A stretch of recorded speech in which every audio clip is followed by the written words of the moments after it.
ദൈവത്തിന് സ്തുതി. പ്രഭാത കിരണത്തിലേക്ക് സ്നേഹവന്ദനം. ഭാഗം 1938.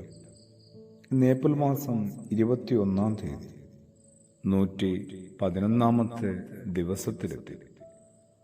ഉയർപ്പിനെ തുടർന്നുള്ള ആദ്യ ആഴ്ചയുടെ ആദ്യ ദിനമാണ്. ഹേവോറോ ദിനങ്ങളെന്നാണ് ഈ ദിവസങ്ങൾ അറിയപ്പെടുന്നത്.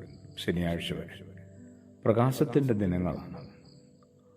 ഉയർത്തെഴുന്നേറ്റ ക്രിസ്തുയേശു എൻ്റെ ജീവിതത്തിൽ ഇനി എവിടെയൊക്കെയാവും? വിശുദ്ധനായ യോഹന്നാൻ ശ്ലീഹായുടെ സുവിശേഷത്തിൻ്റെ അവസാന അധ്യായം നല്ല ചില സൂചനകൾ തന്ന് എന്നെ ആശ്വസിപ്പിക്കുന്നുണ്ട്. തിബേരിയസ് കടൽത്തീരത്താണ് ക്രിസ്തുയേശു വീണ്ടും എത്തുന്നത്.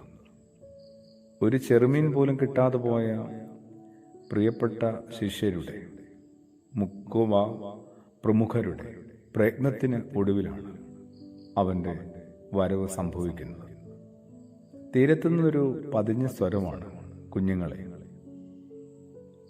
നമ്മൾ ഓരോരുത്തരുടെയും വിജയതീരങ്ങളിൽ വന്നു നിൽക്കാനായിട്ട് എത്ര ആളുകളുണ്ടാവും, അഭിനന്ദിക്കാനായിട്ട്, നമ്മളുടെ ആനന്ദത്തിൽ പങ്കുകൊള്ളാനായിട്ട്, അതിൻ്റെ സന്തോഷത്തിൻ്റെ ഭാഗമാകാനായിട്ട്.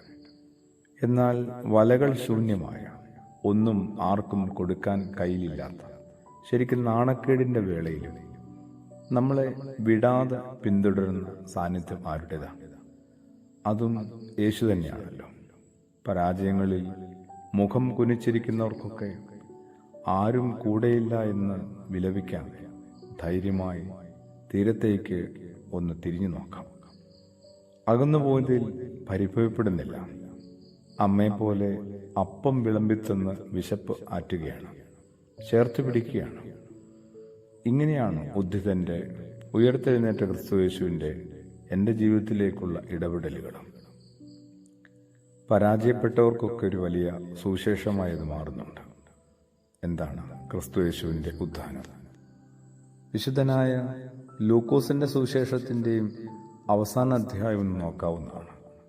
എമ്മാവുസിലേക്ക് പോയ 2 ശിഷ്യരുടെ സാക്ഷ്യമാണിത്.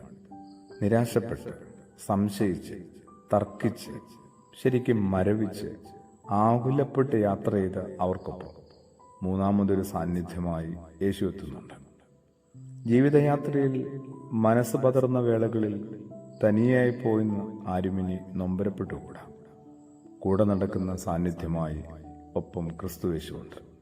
സാന്ത്വനമായി, വചനമായി, അപ്പമായി ഉയർത്തെഴുന്നേറ്റവൻ ഒപ്പമുണ്ടെന്ന വിചാരം ജീവിതത്തിലെ സകല വിധത്തിലുമുള്ള വിപരീത അനുഭവങ്ങളെ നേരിടാനായിട്ട് വലിയ കരുത്ത് തരുന്നു. തളരുന്ന ഏതൊരു ഹൃദയത്തിനും ഈ ബോധ്യം ഒരു ജ്വലനമായി മാറുന്നുണ്ട്. അങ്ങനെയാണ് നമ്മൾ ഈ ആണ്ടിലെ ഉയർപ്പ് പെരുന്നാളിനെ ശരിക്കും കൊണ്ടാടേണ്ടത്. ഈ പ്രകാശത്തിൻ്റെ ദിനങ്ങളിൽ പ്രകാശിതരാകേണ്ടതും അങ്ങനെ തന്നെയാണ്. പ്രാർത്ഥനയോടുകൂടി ആമേൻ.